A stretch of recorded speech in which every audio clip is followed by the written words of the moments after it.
Solomon, bati naman kayo sa ating mga kada. You greet our kada. All right, good morning mga kada. I'm so happy to be here. I can't believe I'm here and I'm just so grateful. Thank you so much for having us. You're so beautiful. Oh, I was just thinking the same about you. Thank you so much. So let's start. Solomon, Opo. ano ba ang nagustuhan mo kay Liz? Well, nakita ko na po ang kanyang, syempre, beauty queen and any man would like her. But as back then, I was very close-minded. Sabi ko, kahit puti o Amerikano or African, ayaw ko, gusto ko lang, talagang Pilipina lang. So, hindi ko siya nakita in that way. Na-appreciate ko yung beauty niya dati. So ikaw, hindi mo nakikita na magiging future mo ay ibang lahi. Opo, kasi napaka-patriotic ko and even her, she was patriotic. So sabi ko, Pinay lang, Pilipina lang. Sa tingin mo ba, kaya ayaw mo yun? Kasi parang may hirapan ka mag-adjust sa kultura ng ibang lahi. Ganun ba yun? Opo, syempre, siguro, hindi ko alam kung ano yung kinakain nila doon, ano yung klima doon, at saka paano nila gawin ang mga bagay-bagay. So sabi ko, sana dito lang. Pero yun na nga ang nangyari sa amin. Liz, how about you? What do you like most about Solomon? I love how he's so extroverted. Like he's the life of the party. He's so humble, and he truly, truly loves me. Like the way he cherishes a woman, I haven't seen that in my country, in my people. So I really love that about him. Solomon, hindi mo pinalagpas yung pagkakataon. Nag-propose ka agad kay Liz. Parang sunggab agad, di ba? Parang Opo. eto na hindi ko napapalampasin. Bakit mo naisip yun? Kasi po nung una na ayaw niya pa sa akin nung una, lumipad ako nung ngayon sa Kenya and I went there mga 3 days lang para lang mag-propose sa kanya para matanong ba, ano ba talaga? Sasagutin mo ba talaga ako o hindi? So nagulat siya, nandun ako sa sala niya, out of the blue. Eto yun. Opo, imagine nyo, from Philippines, lumipad ako just for that. 17 hours, 17 right? hours round trip. And yun, pabigla siya, 2 minutes hindi siya sumasagot. Sabi ko, that's the longest 2 minutes of my life. Tapos hindi naman, sabi niya, yes. Napatalon ako ng talon. Sabi niya, ba't ang tuwa-tuwa mo? What was your reaction, Liz? Well, I had blocked him on social media for 2 years. I didn't want anything to do with him. And then the next thing, he's in my living room asking me to marry him.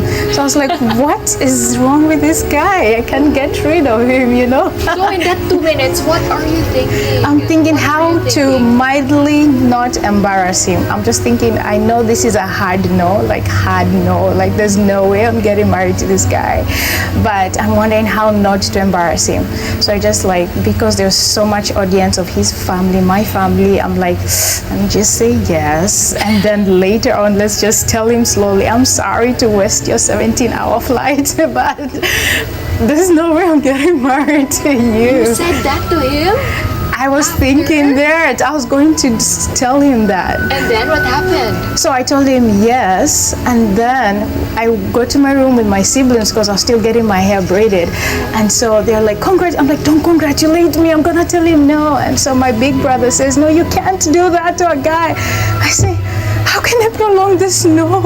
And so the next day he flies out, he goes back to the Philippines, and I'm wondering, I'll send him a letter and say no. But before I could send the letter, his mother sends me a ticket to come to the Philippines to prepare for the wedding. So I'm getting deeper and deeper with prolonging my no. And before I know it, here we are. You're how many years married? 9 years. 9 years married with 4 kids. Yeah. Solomon, ano yung pakiramdam mo nung nalaman mo yung ganung story na dapat pala magnundo siya? Nabigla po talaga ako. Yung kinakasama ko palang misis ko no pala yung yes niya nung una. Nagpapasalamat lang ako dun sa kuya niya na talagang halos kinwelyohan siya na wag mong gawin sa lalaki yan na papahiyain mo na nag-yes ka tapos yung pala linuloko mo lang siya. So kailangan ko na siguro siya bilan ng cellphone ngayon na nagpasalamat naman ako na kasi nung pag-uwi niya po sa Philippines, yung nanay ko, talagang pinag-shopping siya, lahat ng 5-star hotel, chinek-in siya, Experience. lahat ng luho talagang binuhos sa kanya. So, kaya naginanahan na rin siya. Na-inlove siya dun sa nanay ko at saka sa pamilya ko. What do you love most about Filipinos? Filipinos are very hospitable and they're so warm and welcoming. And always, every time I pass a Filipino, oh, you're so cute. I'm like, oh, wow, I don't get that at home. So I really love that. Very hospitable culture. Very I love welcoming. it. Very welcoming. Always saying hello, and so I love it. Yeah. And you, Solomon, after kayong kinasal, tumira ka sa Kenya. Doon kayo Opo. nagstay for 8 years. Yes po. Kumusta ang kultura? Kasi ikaw hindi mo nakita yung sarili mo na titira sa ibang bansa, di ba, mag-a-adapt sa ibang culture. Kumusta? Well, syempre po, nung napasubo na ako dun sa ibang bansa, tinuruan ako ng tatay ko pag nandun, wag na tayo mag-inarte na hahanapin lahat ng bagay sa ating bansa. Nag-adapt na rin ako. Syempre, iba yung pagkain nila doon. Yung kanin nila doon, iba, mais. Ang tawag nila ugali. Yun na yung kinakain ko araw-araw. At saka, mimiss ko yung mga simpleng ulam natin kahit toyo man lang o kalamansi, ganyan. Wala na doon. Pero okay naman, nag-enjoy. Natuto na akong kumain doon, pati yung lingwahe nila, natutunan ko na rin, nag-adapt na rin ako. Ang lengguwahe nila ay Swahili, am I Opo, right? yes. Mahirap ba siyang aralin? Actually, madali lang po kasi para lang din siyang Filipino. Yung mga words, ganun lang din. May similarities. Similarity. Halimbawa, babatiin mo ng good morning. How do you say that in Swahili? Habari ya asubuhi. Paano pag nag-aaway kayo? Nagpipilipino ka na, nagtatagalog ka na ba? And then you speak in When your we're language when you fight? No, actually, he knows pretty good Swahili. He's very good. He learned a lot. So yeah, when I really get mad, I'll give him all my Swahili, and some words he'll miss it, which is good.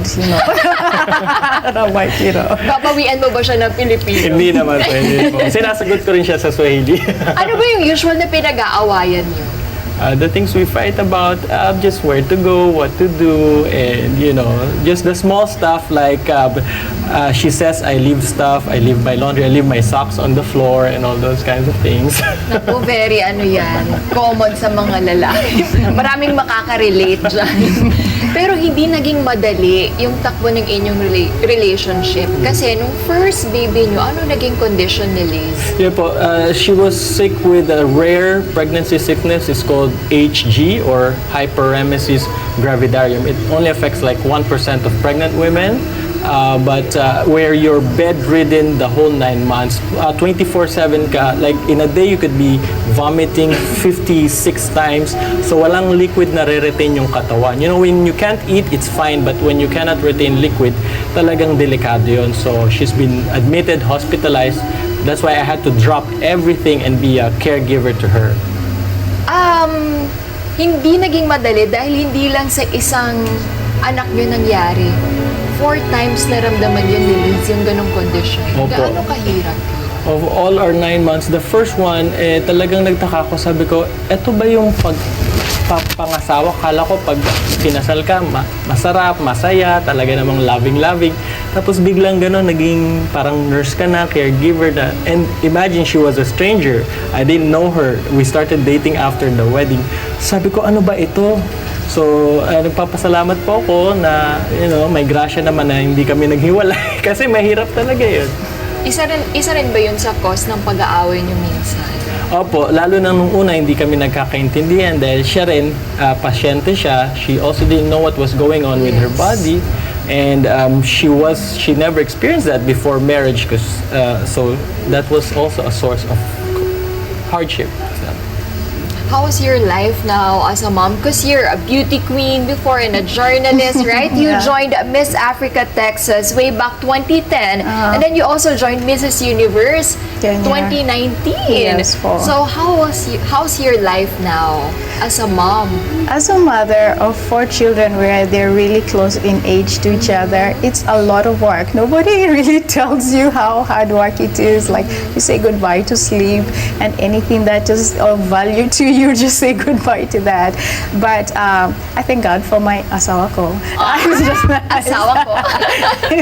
He's really very supportive and a very active father. And so, but life as a single one, as a mother, as a wife is very different. Nothing really prepares you for it. What keeps the love alive, Liz? Yes, surprises. Surprise, like what? Like for me, my love language is acts of service. So if you want to really show me love, I'm like, don't buy me a perfume, wash the dishes, you know. Oh, stay with the baby a little longer so I can sleep in, you know.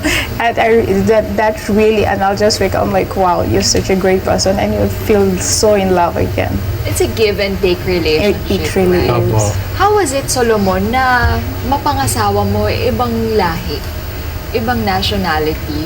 Malaking adjustment ba yun? Kasi syempre marami din tayong mga kada na nagdadalawang isip na baka mahirapan sila mag-adjust with their culture. Diba? How was it? Opo, Miss Emma, hindi po siya madali. So, sa mga nag-iisip, kung papasukin po yung relationship sa ibang lahi, ibang bansa, dapat po handa tayong mag-adjust. At the same time na humingi naman sa ating partner na sila rin mag-adjust. Kasi pag tayo manindigan na hindi, dapat ganito lang, itong kinagisnan ko, di walang mangyayari sa inyo, mag-aaway kayo. So, siya rin naman, dapat hindi ng lahat ng sa kanya, yun ang magaganap. Dapat, yun ang sabi niyo po, give and take. Pag hindi ka open-minded, pag hindi ka matapang, wag na lang. Dito na lang tayo. It takes courage to go across. O naman, ikaw nag-take ka talagang courage, nag-propose agad, di ba? Kaya naman mga kada, si Liz and Solomon po ay may prepare na sulat para sa isa't isa at babasahin po nila yon dito mismo sa Kada Umaga. So, Liz, do you want to go first and read the letter that you prepared for Solomon? All right. My dearest Solomon, I thank God each day that you're the one I get to spend my life with. Witnessing each other's lives. Through every tear and laughter, our love has grown, with God at the center of it all. And still I continue to choose you every waking day. Through every thrilling moment and through every fight, I still find solace and peace in your arms. Though our journey began with us not desiring each other, I look forward to grow old and wrinkly with you, till our outer beauty remains a tale. But my inside heart will always burn and long for you and only you. I know there are trails we must travel and mountains we must climb and valleys we must dance in. But until then, each day remains another day to enjoy life with you. I love we get to spend the whole 24 hours of our day together. They said we will get tired of each other and irritated with each other, but they were wrong. I only now feel you are part of my own body. I can't live without you by my side. My soul is intertwined with yours. Until eternity, you're the only man for me. Thank you for being such a loving and present father to our 4 bundles of joy. Babe, I love you so much, and my heart will always beat for you. Hi mga ka-Net 25! This is Emma Tiglao. For more Kada Umaga updates, just click the subscribe button and follow us on Net25 social media pages at Net25 TV and at Net25 Entertainment Facebook page.